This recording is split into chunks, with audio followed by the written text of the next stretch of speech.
If you ask a woman on a date... No, I'm not going to. And you see, that is how men have completely given up on dating nowadays, because of how much of a headache most women are, how quarrelsome they are, how incompatible they are. What's up with these dudes on these dating apps who you exchange like 2 sentences with them and then they just instantly stop talking to you? Like, I haven't even had a chance to scare you away yet with my weird personality and chronic need to overshare. Like, can you at least give me that opportunity, please? Dating is over. Love is over. It's all transaction, because there's nothing you can say as a brokey to make a woman stay loyal to you. Nothing. Because Instagram has made the entire dating market absolutely transactional. Rich men everything. Brokey nothing. That's the dating market. Done. Single women are now outbuying single men when it comes to home ownership. Why do you think that is? Because women are smarter than men. We do a lot of bad decisions. We make irrational decisions in the short term where women think more long term. Because y'all are smarter than us. That's really the main reason. A man will literally be like, my wife wakes up early every morning and makes our lunches, and she makes our dinner every night, and she does the grocery shopping and the meal planning, and she washes all of her clothes and does all of the laundry, and she cleans the house a few times this week, and she works a full-time job too to pay half of the bills, because I would never marry a gold digger who doesn't go 50-50 on the bills. Hello, she's an adult woman, not a child. And anyway, man, I just wish she appreciated me more. At some point in time, keep on complaining about men not being chivalrous and men not being traditional. It's not going to work. It's not going to work. You need to line up, or a man is not going to tolerate it. Guys, this splitting the check, debate, argument, conversation, whatever you want to call it, it's very simple. If you ask someone on a date, hey, Caitlin, would you like to go on this date with me? Yes. Awesome. Okay. We go on this date. The bill is now $500. Did Caitlin sign up to pay $250? No. I asked her on this date if we're going to a place where there's money that has to be spent, and I asked you to come with me. You're paying. End of discussion. What's going on, fellas? Don't forget to like and subscribe to the channel. Leave a comment down below. Let's get back to the video. I just want to hook up with a guy who's hot. I just want a guy who's good looking and fun. I'm looking for a man who's in shape, has a good job, and wants kids. I'm looking for a man who communicates, is family oriented, and is looking to have kids within the next 2 to 3 years. Here are my non-negotiables. He has to have a business degree, be spiritually grounded, nice to his family, never wears necklaces, went to summer camp, and has brown hair. I am never doing blonde again. I think I'm gonna start dating women. You'll be dating a that's 32, financially stable, no kids, handsome, very fit, and you'll be trying to figure out, why is he single? He about to show you. He about to show you. Yeah, he about to show you. Men that have children, oftentimes the masculine man does not have the children the majority of the time. The mother is usually the custodial parent. And because of that, it is a difference between if a man has multiple children and a woman has multiple children. If a woman has multiple children and she's trying to date somebody, and a man has no kids and he does well in his career and all of these things, unless he doesn't want children himself and he is excited about stepping into a stepfather role, why would he choose a woman who already comes with a heavier level of responsibility and baggage when he does not have to? I think another one of the issues is that when you listen to these modern women and the things that they say, it's always that a man has to be finished while you still a work in progress. Do you think that's fair, that a man has to deal with you and your BS while he has to be the perfect specimen?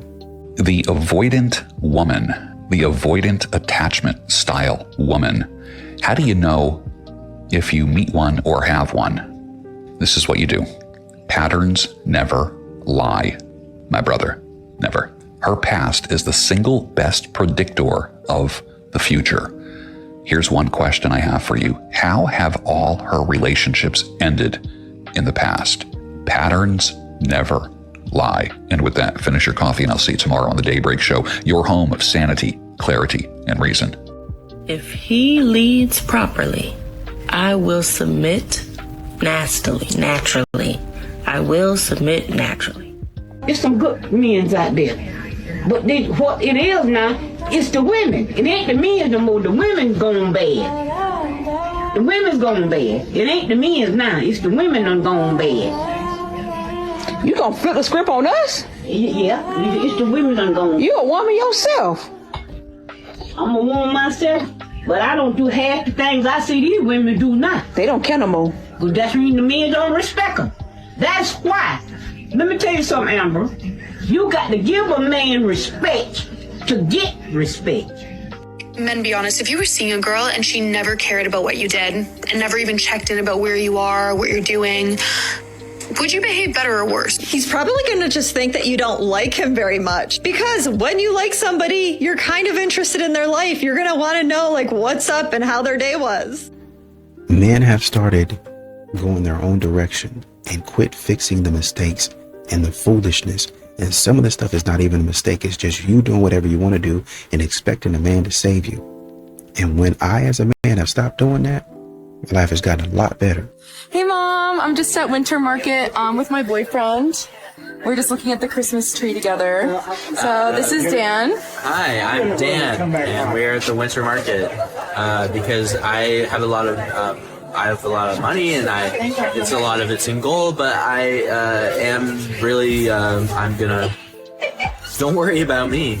Don't worry, I can provide because I have a lot of fish and a lot of like. I'm kind of selling like mice right now, and wasn't my boyfriend. Dudes hit the gym after a breakup thinking their body is the issue. Homie, you have the emotional intelligence and maturity of a doorknob. Go to therapy. A lot of men do.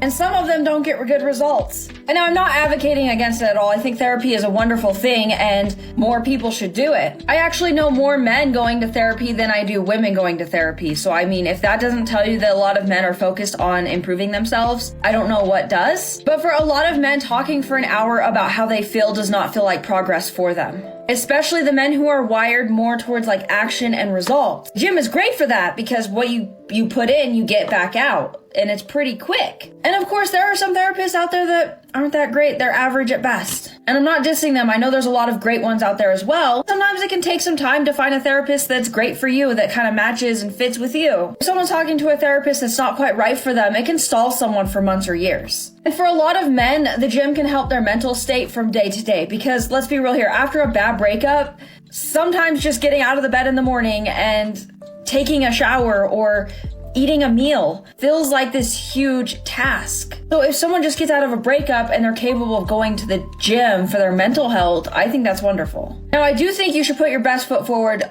the whole time during a relationship, not just give your best after the relationship. I think that's important because if you have a habit of doing that, you only glow up and take care of yourself when you're outside of a relationship, then sometimes that can actually help erode the relationships that you're in. I think a lot of people struggle with that balance. This goes for men and women. You know, you're listening to these lists and what modern women say they want, but really give them 4 or 5 years and they'll be tired. I'm tired of having to carry this load. I'm tired of having to do this all myself. It's been 5 years. It's been 2 years. And I'm already tired, boss. Exactly. It is said that women keep women single. Single women cannot stand when any of their friends get into a relationship because they need their friends to support their bad behavior. This is even worse when a woman is married. A married woman's single friend will do everything and anything in their power to get the friend to leave her marriage. Anything the married woman shared with her single friends, the single friends will find a way to get her to view it in a negative way. Anything the man does will be criticized and scrutinized. It is the goal of single women to get her friend in a relationship or a marriage or to leave so that the women can be single again. That is why I always say all the time that women sabotage each other's relationships. You know, that's really rare. Hotels work. Why? Because there's nothing in the environment that she's accountable for. That connecting emotionally and mentally leads to the physical desire to do that. But also one of the ways that women get hurt is they want to connect. So they initiate, but they don't mix. And so the initiation has no desire in it. And it's her desire for you that starts the party. So if it's just like, can we dance? Do we have to? But when we're needy for attention and connection, and we will try to do that. We will sex when we don't really want sex. It's not about pleasure and desire. It's about getting your attention. And it doesn't go well. It doesn't go well at all. And it's another thing that men don't know about women, that and we'll talk about it in the Queen's Code, and it's so beautiful how it really works, is how much the biggest turn on for a man is his woman's desire for him. And the biggest turn on for her is his desire for her. 100%. But when we're worried about, like, if men have been rejected, then they're going to tone down their desire. Like my husband would be kind of like looking for the signs that I was going to say yes. I think the thing that gets a lot of men is that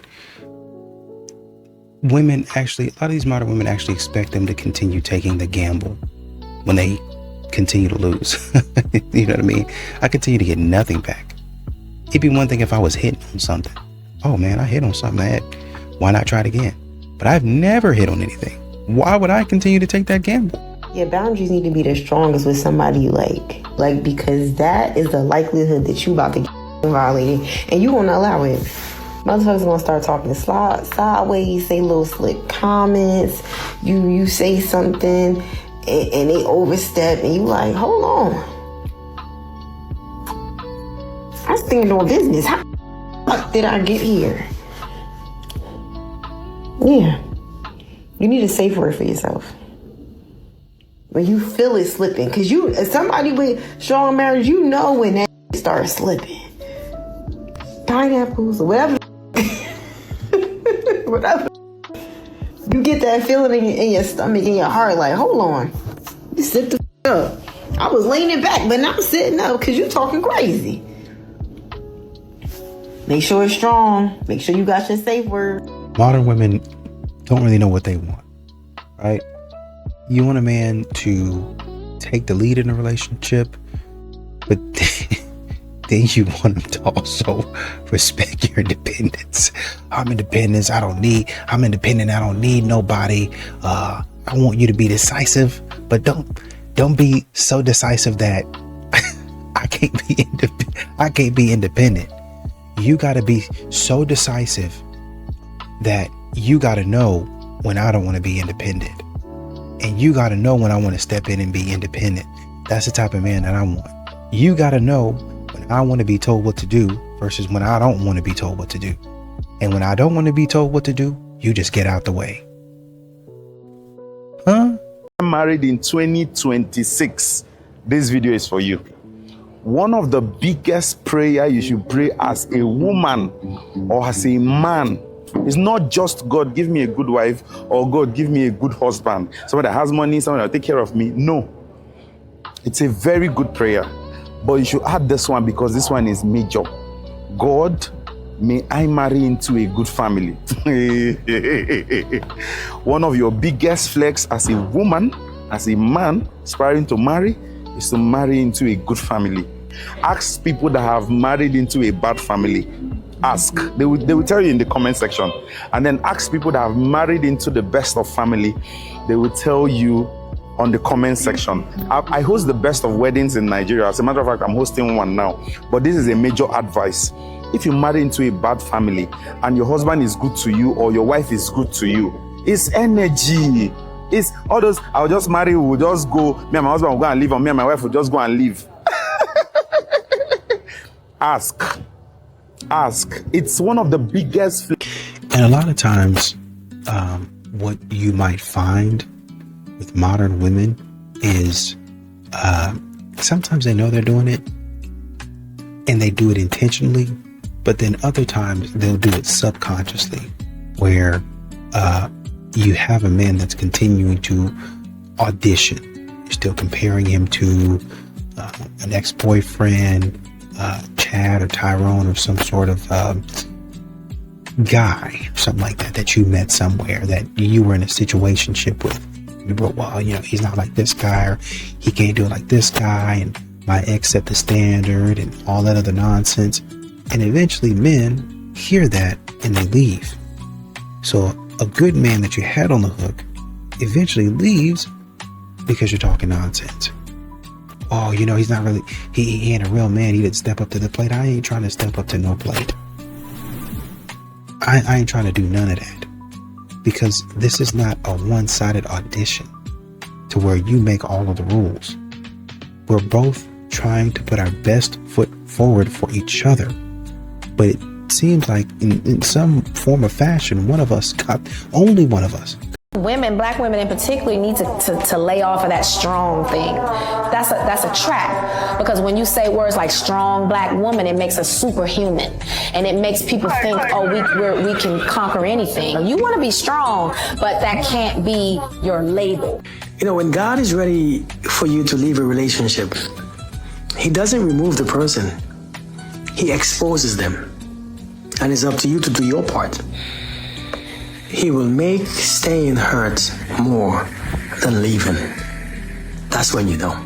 Women are swiping left on the bottom 95% of men. Oh my God. Women match with 36% of those they like, while men match with less than 2%. So basically, women have like a 1 in 3 chance of having a guy like them back, but men have a 1 in 50 chance. That's the meme. Yep. The meme is unironically real. Why do men almost always pay on dates? It's not just about chivalry or old-fashioned roles. For many men, being the provider is tied to their sense of pride and self-worth, not just their wallet. It can feel like a challenge to his role, even if it's not meant that way. Mm-hmm. It's not about control, but about men feeling respected and valued while building a partnership. Men, I have a question, and I want you to answer honestly. Genuinely, how do you feel about women making the first move? If a woman were to approach you and tell you that she finds you attractive, she wants to get to know you better, asking for your number, or asking to go out with you, how do you feel about that? Do you appreciate someone coming up to you, or do you want to be the one to do that? Does it almost feel emasculating? And once again, men are starting to look specifically, because before they was letting it go. They saw it, but they was letting it go. And now I'm looking specifically. Once again, we have to go back to drizzle. I'm looking specifically of who's putting in effort. Is the effort one-sided? Am I receiving some sort of reciprocity? Is the reciprocity up to par? Because you can't just buy me a Snickers bar and I didn't just bought you a 48-ounce tomahawk steak. We're not going to do that. Well, you did that out of the kindness of your heart. Right. And now you see how kind I am. Maybe you need to expand your kindness. Modern women don't want to do that. I want to give you these little beat up shoes that I found at Goodwill or Salvation Army that got dingy, dirty, and all that stuff. And you can find some good stuff at Goodwill. You can find some good stuff. But the stuff that you be getting the man, it seemed like you done went dumpster diving. Oh, well, I found this on the side of the street. I thought of you. Girl, you stupid. Shut up talking to me. If you want to know how to tell the bad men, ask the men who are protecting you to tell you. The way one man put it was, you can't tell the difference between wolves and sheepdogs if all you're looking for is teeth. So sheepdogs have teeth, and they're the best to tell who's a wolf. They can smell them. Yes. But we usually try to when they say that's a bad man, oh no, give him a chance. No, that's a bad man. He's up to no good with you. Oh, come on, but no, he's really this and this is. No, that's a bad man.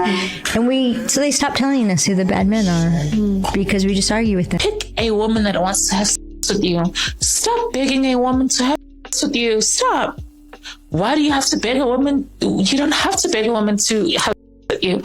When you are a king and you're ready to settle down and you're ready to find your queen and you're ready, pick a woman that wants to have sex with you, that wants to impress you, that wants you in her, that wants you inside her. When a woman wants you inside her, when a woman is yearning for you, when a woman wants you close, when a woman wants to connect with you flesh to flesh, that is the true way. That is the true signal, that she really, really loves you. I think we have to start realizing that, when we talk about dating events and singles mixers and stuff like that, and men ain't showing up, maybe that's a sign. If you promote, and all of the women show up, but all of the men decide not to, for whatever reason, why is nobody stepping back to ask, now why aren't the men coming? Why aren't the men here? Man, we tried to do pickleball, they didn't come. We tried to do basketball, they didn't come. They'll come for football though. Looks like they didn't come for football. Maybe we need to start reaching out and asking, why aren't you guys coming? I mean, we had a night where we watched a football game and we had wings. We did the fight night. We did baseball. I mean, why are you guys not coming out? We're trying to do things that cater to you. And they'll tell you. And whenever they tell you, listen.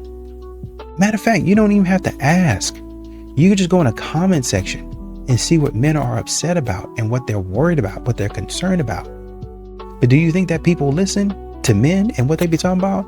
No, because they don't care. Out of the car to open your door or to meet you at the door or to ring your doorbell when you could just walk downstairs. I am not opening your door. You're getting 4 letters, H-E-R-E. That means I'm here. That means come outside. And that means when we go, like whatever our plans are, we're going to go do what our plans were set to do. I'm not getting out of the car to open your door or to meet you at the door or to ring your doorbell when you could just walk downstairs. Honestly, I know a lot of people don't want to hear this, but I personally believe, and this is just my personal perception on me and my friends and all the females that we have dealt with collectively, chivalry is for women, you also have a choice. Like if I see that our values don't align, or I'm very big on let your yes be yes and your no be no, because obviously everything I've been through, right? I'm very big on, I will study you to be like, are you a man of your word? And we're not perfect, there might be times where I'm like, yeah, Anne, I'm going to call you back, and I don't, right? But then eventually I'm like, I'm really sorry, I'll call you back. But if there is the inconsistency, if you say this but your actions show this, I have a choice to remove myself. I'm not sitting in confusion. I'm not trying to analyze you for something else. So I think also, you have a choice to remove yourself from certain situations if you know it's not aligned. Let's talk DXB. Real conversations by real people. If you have been praying for a godly man, but nothing's been happening, listen to this. Nothing is wrong with your prayer. Your positioning might just be off. And yes, men are called to pursue, but pursuit actually requires proximity. You don't need to chase, you don't need to flirt, and you definitely don't need to perform. But you do need to be present, you do need to be seen, and you need to be aligned. Because Ruth didn't hunt Boaz down. She was already working where he was. So perhaps stop waiting and hiding and start positioning in faith. Because God will not drop your future husband at your doorstep like an Amazon package. All I'm saying is, in order for men to initiate and take lead, they need to actually see your beauty and know that you exist. God could open doors, but you still have to walk through them. Ladies, there are no good men left. Now, if you really believe that, and I got a text this morning that said that, you're cooked. Your reticular activating system is literally going to show you that. If you think you're not going to be rich, you're not going to be rich. If you think there are no good men left, there will be no good men left. Because your brain, what it does is it tries to confirm whatever it is you believe. If you believe the sky is blue, it will try to show you reasons the sky is blue, even though it's actually purple, I think. Well. So what you actually need to do is we need to change our mindset. 90% of dating issues are not talking to ChatGPT, are not making him banana bread, is changing how we view the world. Yes, there are horrible men out there, but guys are 50% of the population. We're not particularly lucky if we find one that we like. We just have to keep putting you in the right spots and having a positive mindset so the guy actually approaches us. My boyfriend and I have been living together for 1.5 years now, and he's moving out next week. A lot of girls are calling this girl delusional. I'm not going to get into that. What I will do is recommend a book that I think will be very helpful for anyone in their 20s to read, even if you're early 30s. This book is called The Defining Decade by Meg Jay, I believe. She talks specifically about this whole phenomenon of moving in with someone that you're dating. And she debunks the myth that you all so annoyingly hold tenaciously to, the idea that your odds of staying together in marriage will be higher if you live together with the person you're dating. First of all, no, that is not true. I said it, but now there's research to back it up. Go read the book. So, Defining Decade, read it. She breaks it down really well. We live in a time where masculinity in women is praised, while masculinity in men is ridiculed. A culture where feminine men are celebrated, but feminine women are mocked. And in the process, we've dismantled beauty, chivalry, and the essence of romance. People have mastered the act of sex, or some version of it, but have forgotten what it means to pursue romance, embrace healthy gender roles, or build a lasting, committed relationship. Instead, they fall into bed quickly, then wonder why they're still unmarried, unfulfilled, and alone. There is a moral design for dating, engagement, and marriage. But if you continue to follow the script handed to you by today's culture, don't be surprised when you find yourself middle-aged, wounded, and aching for real love. You're purchasing the woman. That's how it was since the beginning of time. People don't understand what marriage was about. Marriage was a contract. You were getting a woman that was untouched. The second she loses her virginity, there's no asset there. A woman that listens to you and listens to your guidance, sees you as a king and treats you as one, cleans the house, cooks, raises children, and allows you to be with any woman you want as long as the home is taken care of. That was the agreement. Today, she's been with 10, 20, 30 men, so she hasn't just been touched. She's been completely messed up, and she doesn't let you look at any other woman. In Judaism, I can marry 4 wives. No Jewish woman will allow that today. So how are we going by the religion, and you want to get married in Judaism and the Jewish way and the Christian way and the Muslim way if we can't go in the way that it started? Be a virgin, be a wife. I feel like he's always asking for more. It's exhausting. A man should never have to ask his woman for affection, because a woman who is truly into her man has an urge to make his day better. So if you got that man asking, you're running out of time with him. Because when a man feels chosen, he feels it without words. It's in the way you touch him, in the way you look at him, the way you soften when he walks into the room. A man who is loved doesn't question his place. He doesn't wonder if he's doing too much or not enough. He feels peace with you, not confusion. But why does he keep asking? And the truth is, men don't ask for affection because they're needy. They ask because they're starving. Starving for reassurance, for warmth, for softness from the one woman who's supposed to be home to them. The moment a man has to beg for closeness, something has already shifted. And once a man starts pulling back emotionally, it's usually because he gave everything first. So if you love that man, don't wait until silence replaces effort. Affection given freely is what keeps a man grounded, loyal, and emotionally present. I made a list of 5 things I think every woman should do on a first date in 2026. Number 1, when you guys figure out your date and time, you meet there, don't go in the restaurant or coffee place first. If he doesn't meet you somewhere near your car and walk up with you, no second date. Number 2, try to grab the restaurant door or coffee door in front of him first. If he doesn't stop you and grab it for you, open the door for you, no second date. Number 3, wait for him to order. Try to see if he orders first. If he doesn't say, no thanks, ladies first, no second date. Number 4, offer to pay your half. If you went to dinner, offer to pay your half, or at least what you got. If he doesn't insist on paying the full thing, no second date. And number 5, if you guys had a good time, you go outside, maybe give him a hug outside the door, or say your goodbyes right outside the door of the establishment. If he doesn't offer to walk you to your car, no second date. Don't settle. Can you imagine throwing away a man who literally just went to work, hit the gym, worked on himself, focused on you and only you, and was genuinely trying to build a future with you, and you let that man go because you thought you could do better, or you got bored, or you convinced yourself something was off about him? You are going to regret that for the rest of your life. I'm sorry. I know this is an unpopular opinion in today's time and culture, but spending money on a woman who is not your wife is crazy. Now, I know a lot of men, right when they first start making money, it's tempting to want to splurge and have a good time and throw money at different women, but that's how you end up broke. Mature men understand that you only provide and spend lavishly on your wife, fiance, or someone you've been in a serious long-term relationship with. In 2026, men have to stop pouring their resources into women they barely even know. Like, think about all the money you threw into flings and people who are no longer in your life. You could have put that money into the stock market, something that would have actually given you a return. Into the stock market, something that would have actually given you a return. You see me, I realized a long time ago that there's no point to argue with a woman that this is going in a different direction, but knowing towards the common sense.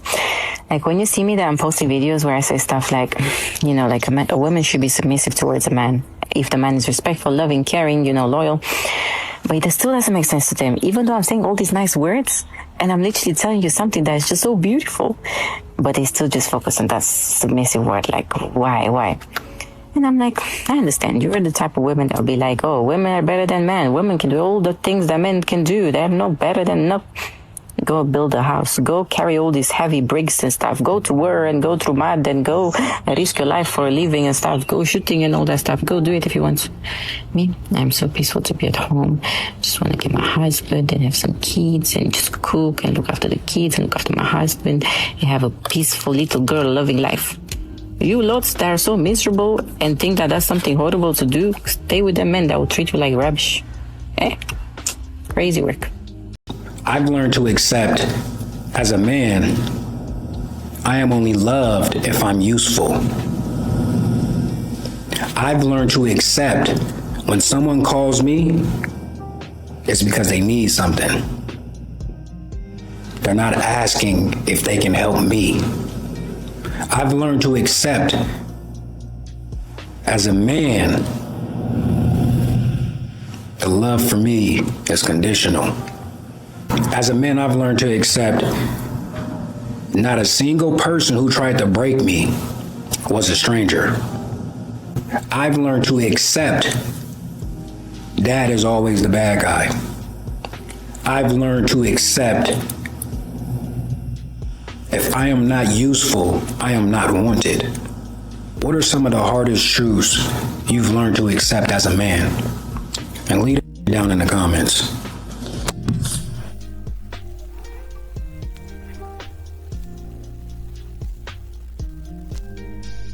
You, as a woman, just can't date down. Trust me when I say this, a man will bring you to the level he is at. Don't ask me how I know. So if you date down, no matter how much you love him and how hard you try to pull him to rise up, it won't work. Not if he hasn't chosen better for himself. It'll just sink you to where he's at. So if he lacks peace, he will take yours. If he lacks ambition, he will take yours.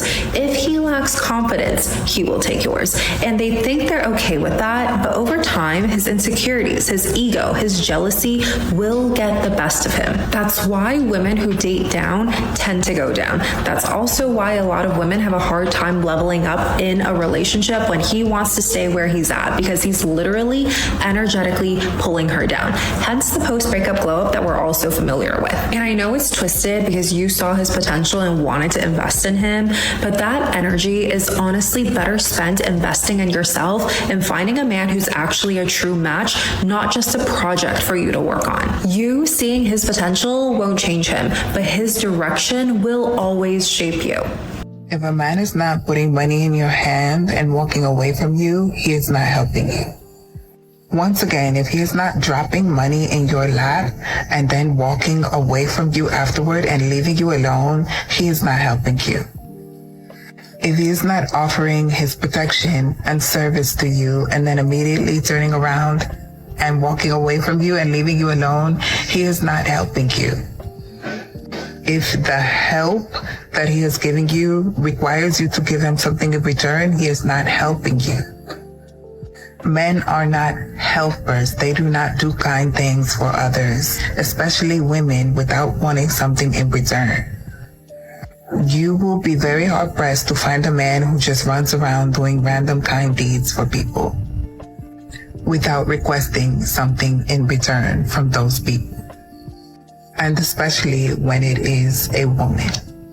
If he's not kissing your feet and placing money in your lap and walking away from you and leaving you alone, he is not helping you. There is something that he wants from you, and it's probably some Gucci. Masculine and feminine energy are not real. Masculinity and femininity are social constructs that we created that change all the time. And I'm so sick of people using this to reinforce gender norms. You think you're doing something different, but you're just repackaging old gender norms into new labels. And it's still the same harmful messaging. Leadership, dominance, strength, those are not masculine qualities. The same way that empathy, care, nurturing are not feminine qualities. They are human qualities that we should all seek to cultivate within ourselves. You might have some naturally more than others, or you might have suppressed some due to the expectations of society. And the worst is when people use this to enforce heteronormative ideas on queer couples. Like people who will say that same gender couples still need a balance of masculine and feminine energy in their relationship. No, they don't. It could be two very feminine women, whatever the that means, because like I said, it's all made up. But let's say two very feminine presenting women, they have the qualities that people consider feminine, and they can have a perfectly balanced relationship. All that matters is that they're fulfilling each other's needs. Maybe they don't even want traditionally masculine qualities in the structure of their relationship. Or maybe they're balanced individuals who each have balance of those qualities within them. So, I had posted a story on my Instagram several days ago about how, I'll see if I can add it on here so you guys can see it, about how I'm not dating, and if you're interested, I would need a 500-word essay on how you're not going to waste my time. And aside from the messages on Instagram, someone quite literally dropped off a 500-word essay with a cover letter and everything,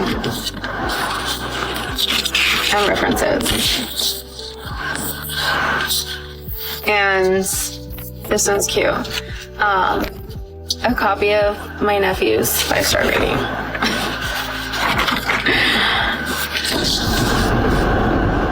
I was kidding. I wasn't being literal, but I don't know what to do. That was super cute.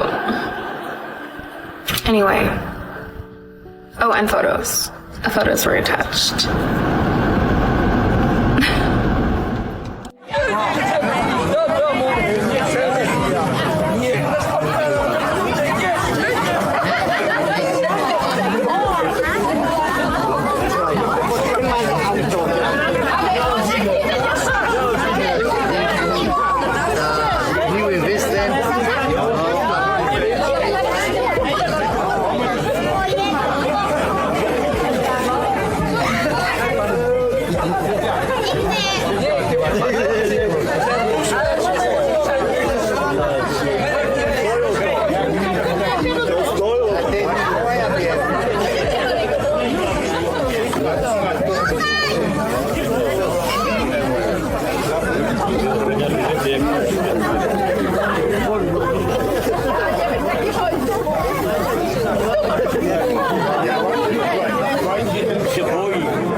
I don't know if most women are ready to hear this. What would you say to women that maybe they see stuff that they want developed in their husband, but it's like, it's not our job to correct them. It's God's job.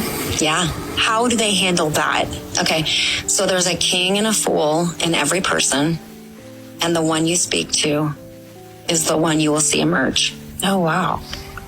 So if I'm feeling like, oh, he's such a fool, he's so ignorant, and he doesn't pray, and he's not a spiritual leader, and he doesn't care about Jesus like me, which is all pride, what I just all said right there. So now we're looking at him as a fool. In our eyes, we see him as lesser than, and then we go address it, you're in trouble. Yeah. You're absolutely in trouble. All you're doing is actually feeding all their fears, because they have fears just like we do. Mm-hmm. All their insecurities, just like we have insecurities. We're feeding all of that. So what the Lord told me was, because I'm quick to act, that's just how I'm made, that he says, do not address him until you see him the way I see him. This advice kind of goes both ways, husband and wife, I think. But it's kind of just maturity and also just observation you make as you grow as a human being, and you see how to work with people and how to talk to people, and this being the most important person in your whole life, your partner. This also follows into the career world and the work world. It just goes with people. I don't know if most people are ready to lead from respect and wisdom. Are you wife material? That sounds like a harmless question, but it's built on a foundation of subtle misogyny. As a divorce lawyer, I've seen the aftermath of what happens when women spend years trying to answer that question, shrinking themselves, editing their personality, performing in a never-ending audition for a role that they were never supposed to chase in the first place. Women are not put on this earth to audition to be wives. This isn't The Bachelor. You don't get a ring for being the last one standing after months of emotional gymnastics. We are not here to win a man's approval like it's some kind of prize at the end of a personality contest. Being kind, nurturing, supportive, those are human traits, not job requirements for marriage. Somewhere along the way, society convinced women that our biggest achievement is getting picked, that being someone's wife validates us. The happiest women I know aren't the ones who got picked. They're the ones who picked themselves and then built a life that didn't require constant auditions and emotional unpaid internships. Because being a wife should be something you choose, not something you earn by enduring disrespect, lowering your standards, or trying to prove you are not like the other girls, which, by the way, is just internalized patriarchy. I've had clients sit across from me after 20 years of marriage completely disconnected from who they are, not because they didn't love their husbands, but because they spent 2 decades method acting as the perfect wife, pretending, overfunctioning, all in the name of being a good wife. And now they're just trying to remember what their own laugh sounds like. The right person will never ask you to audition. They'll meet you where you are and not try to rewrite your script. So if you're constantly asking, what do men want? You're asking the wrong question. Ask what you want. Then go and build a life that doesn't need a stage, a spotlight, or a man with a scorecard. You're not here to be chosen. You're here to choose. And you don't need anyone's approval to be unforgettable. But are you a man worth respecting?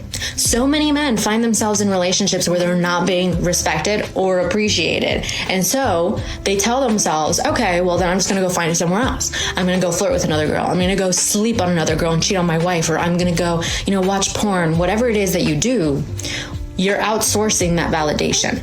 Because you're saying, oh, I don't feel desired. Oh, I don't feel respected here. I don't feel admired. So I'm going to go find someone who will tell me I'm enough, who will make me feel respected, who will make me feel desired, because I can't give it to myself. And so you need to ask yourself, well, is that a man worth respecting? A man that needs someone else to tell him he's good enough.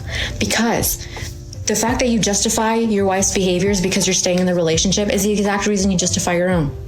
You justify your own, you justify hers. You're like, okay, well, it's okay that I go do this because she's being, so that excuses my poor behavior. What you're doing is that you're justifying and rationalizing yourself to stay a lower version of yourself. And if that's the case, then doesn't it make sense that you're in an unhappy, dysfunctional relationship? You settled for a cheaper, dishonorable version of you. The version that doesn't respect himself enough to assert a boundary. The version of himself that doesn't respect himself enough to walk away. No, you would rather go against your own values. You'd rather go against your own morale than to just do what's harder, but would be best for you and your wife and your family moving forward. That's what it means to lead. To lead others means you need to know how to lead yourself first. Like, okay, let's be honest with myself right now. Like, am I happy with the way things are? Am I acting like a good husband, like the husband I would be if I was in a happy relationship? Because if not, then aren't you an exact match for what you're currently in? Doesn't it make sense?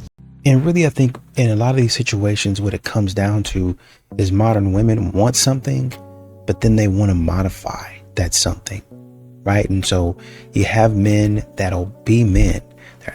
They're actually masculine. I'll pay the bill. I'll pay the bills. I'll, initiate plans and open doors and all that stuff. But then when I do that and I don't do it to your liking, then you call me controlling, right? If I'm leading the house and I'm leading the charge and I'm making a decision, because this is what modern women like to do. They like to spend all day making a decision. And it's not like we hadn't discussed it. We didn't spend all day talking about this type of stuff. But you just, give me a couple more days to think about it. Give you a couple more days. I really think I need a week. Give a couple weeks. And by that time, the opportunity is gone. Well, that's just not what God had for us. No, it was. But you just wanted to do things on your timeline. And after 4 or 5 of those things, because modern women will do that, they'll control the relationship with their indecisiveness. And then when you start to move on and do your thing,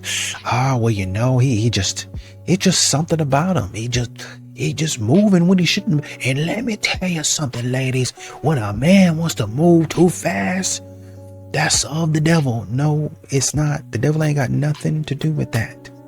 That's your indecisiveness. You're slothful. You're lazy. You can't make up your mind.